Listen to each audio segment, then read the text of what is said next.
আসসালামু আলাইকুম এভরিওয়ান, চলে আসলাম মজাদার একটা রেসিপি নিয়ে। Chicken Thai soup.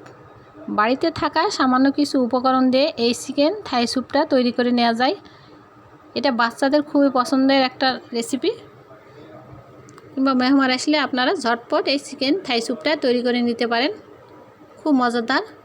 আমি মাঝে মধ্যে বাচ্চাদেরকে এটা তৈরি করে খাওয়াই। চলুন তাহলে দেখে নেওয়া যাক কীভাবে চিকেন থাই স্যুপটা তৈরি করে নেওয়া যায়। কিভাবে মজাদার এই থাই স্যুপটা তৈরি করে নেওয়া যায়। প্রথমে 3টা ডিম নিয়েছি। ডিমের সাদা অংশ ও কুসুম আলাদা করে নিতে হবে।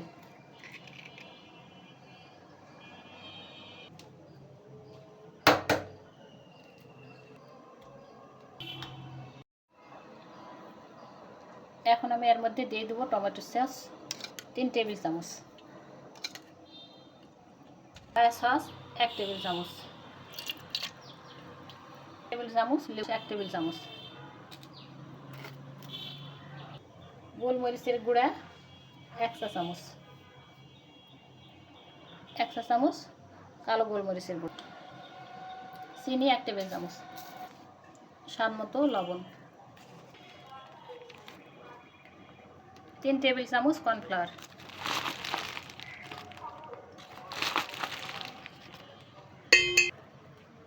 এটাকে আমি মিশিয়ে নেব। হয়ে গেছে। এখন আমি লেমন গ্রাসের পাতা, এই যে লেমন গ্রাস, এটাকে আমি কেটে নেব।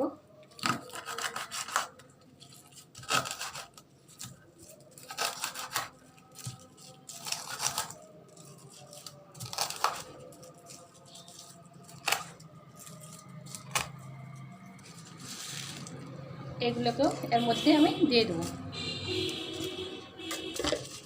মিশিয়ে এক পাশে এটা রেখে দিলাম। চলে আসলাম মূল রান্নায়। চুলে একটা প্যান বসিয়ে দিয়েছি। এখন আমি দিয়ে দেবো পরিমাণ মতো তেল। এর মধ্যে দিয়ে দেবো আদা রসুন বাটা, 1 চা চামচ আদা রসুন বাটা দিয়ে দিলাম।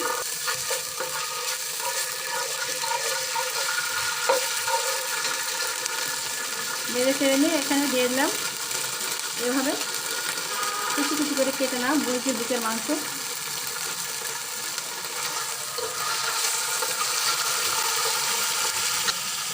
দিয়ে দিলাম স্বাদ মতো লবণ,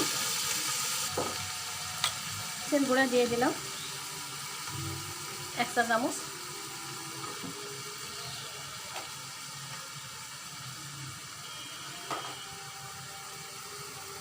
গোলমরিচের গুঁড়া দিলাম 1 চা চামচ। দিয়ে নেড়ে চেড়ে রেখে সিদ্ধ করে নেব।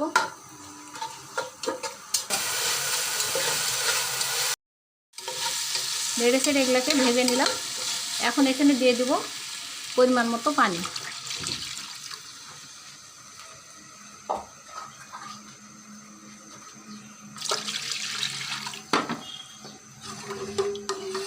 পানি দিয়ে মুরগির মাংসটাকে সিদ্ধ করে নেব।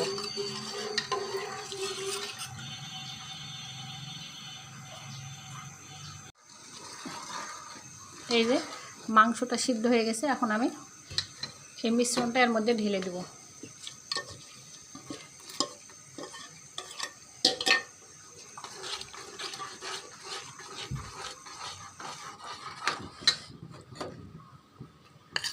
কালারটা সুন্দর আসার জন্য এর মধ্যে দিয়ে দিলাম 1 চা চামচ কমলা কালার, কমলা ফুড কালার।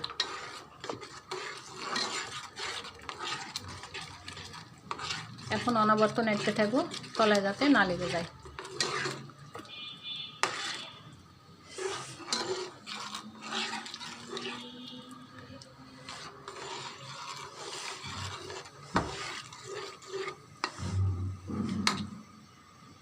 এই পর্যায়ে নামিয়ে নেব। হয়ে গেছে আমার মজাদার স্যুপ রান্না।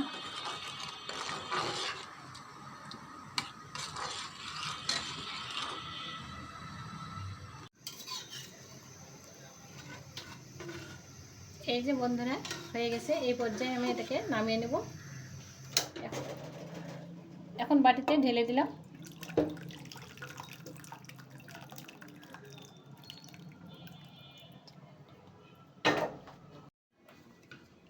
দেখলেন তো, খুব সহজেই হয়ে গেল বাড়িতে থাকা উপকরণ দিয়ে আমার মজাদার স্যুপ তৈরি।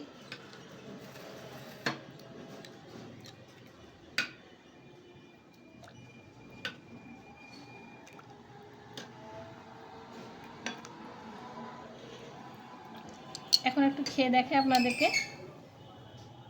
অনেক মজাদার এবং টেস্টি একটা স্যুপ।